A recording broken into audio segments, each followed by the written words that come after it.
I said, Collis Arrick, co-founder, CEO of äLuxuRē, where we're simplifying consignment. First thing I thought when my wife said she wanted me to go on a trip with her to consign some goods was this. Thought I was going to an old, dated, drag thrift shop, and I was not excited at all about this experience. Furthermore, I thought I would have to encounter these types of people here, old bag ladies, kind of living through bins, looking for trinkets and trying to get some kind of discount. To my amazement, though, when I walked into the door, it looked like this. It was a well-lit store, very nice. The items are really good, well organized, high quality goods. It looked like a very nice private boutique. And to my amazement, the people who were shopping there looked like this. They were younger, more savvy, like they were technologically savvy. They were just looking for great deals on great items. It was a great experience to that point, until we walked through the door. Once we walked through the door, the young lady informed my wife that she didn't have an appointment, which I knew was not the case because I heard my wife make an appointment 3 days earlier via the telephone. And when my wife asked me, I do have an appointment, don't I? I quickly said, yes, you do. And so the young lady said, okay, so you're here, so I'll see you, which was great considering I was carrying almost 20 items in my arms.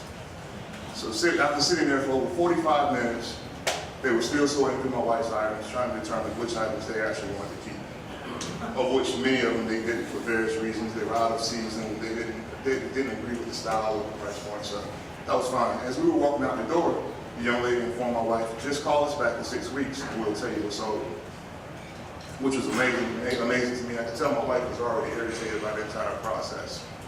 I thought the entire process was over. 4 days later, she received an email saying, hey, these are the items that you consigned with us. The thing about it is, there were some very expensive items that were not involved in this email, and my wife was still irritated by it. I thought this was an isolated incident until I started talking to other folks like David, who found out his wife, she's an active consignor, she's had similar experiences. Many of you in this room may have had the same type of experience. This is a major issue because with these stores, the consignors are not just consignors or customers, they're actually the suppliers for these stores. And if this engagement process continues this way, there'll continue to be this disjointedness between a supplier and the store, which is a major pain point.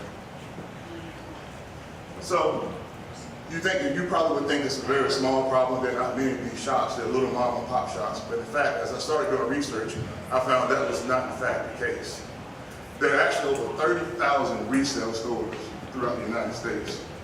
And that's growing at a 70% net increase on an annual basis, which is a huge number. Also found that when it comes to consignment, for a while there was this little underbelly that people didn't talk about. It was in the closets and the shadows, but many people have changed their views in consignment. It's becoming more high-end, more reputable items, and the experience is still antiquated, and there's a need for us to speed the process up and make it much more pleasurable for everyone involved. And in fact, compared to outlets like Tangier outlets and things like that, many more people actually shop at consignment stores. The other aha moment for me, being a former banker, is when I did my research, I found that the industry actually is a $16 billion a year industry. $16 billion. And that number is only increasing as time goes on. For us, our initial market that we're actually targeting is the luxury end, which is approximately 11% of that, or $1.8 billion. So how do we solve this? Well, I got together my teams, David, myself, and 3 other co-founders, and many other people gave us advice on it. Started doing research and figured there had to be a better way of consigning. So as of today, I'm happy to announce that we've actually gone live with our web solution that we have for this particular process. Currently, if you go out to our portal, you can sign in for free and use our application. Once you sign in, you see this. Each person has an individual dashboard that lists items that they have for consignment, the potential for you to go out and schedule appointments with various stores that are within our network.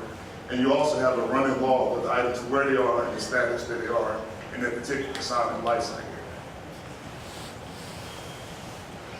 Next, like I said, once you get in, you log in, you have your profile built, you can actually take pictures of your items, provide a brief description of your items to the stores before you set your appointments.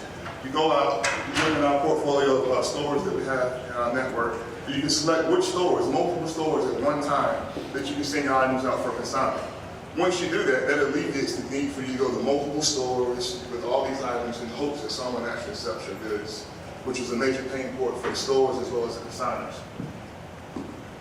Once you send this over, the thing we're most proud of here, there's an interactive location where you can actually have free-flowing communication with the stores without having to call the stores or go into the stores and ask, where are my goods, have they sold, do I have a check, where am I in the process. The stores, this is the view that the stores actually receive of their goods.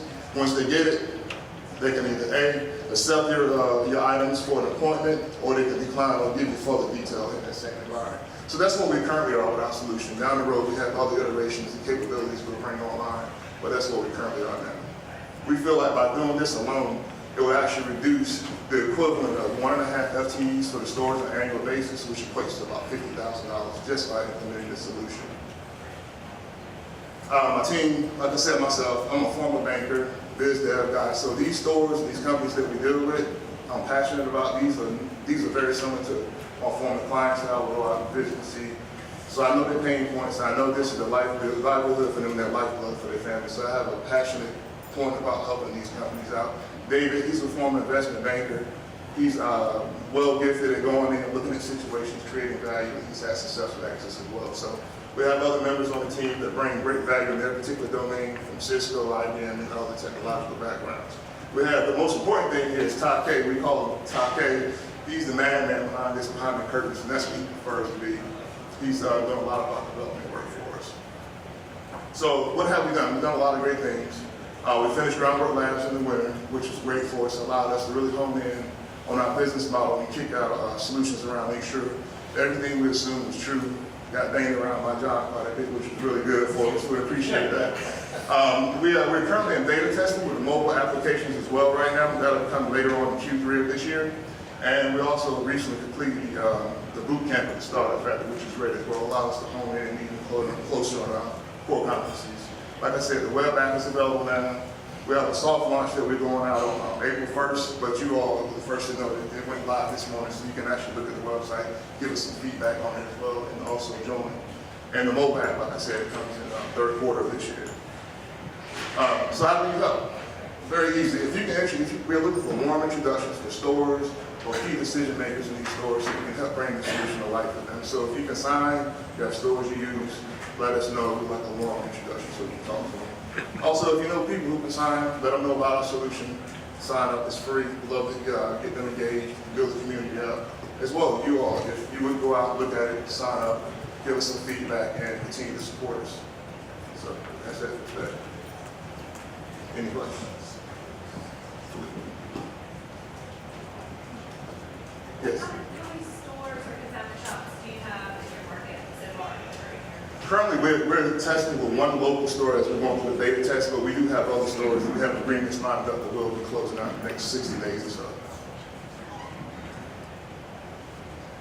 Collis, is it just clothing, or you do like high-end furniture or high-end home furnishings, like cute things that go on desktop? Well, currently, that's the beauty of this. This is applicable to so many different industries and models. We will expand it out to hard goods. Right now, we're currently doing just soft goods in the stores that we target. So an ideal store for us would be, if you look, many people in here in our surveys we sent out that mentioned, not to mention names, but mention Fifi's up the road here. That would be an ideal customer for us. Someone that comes in, multiple locations, really high-end goods, a great reputation, but some level of irritation in the current process.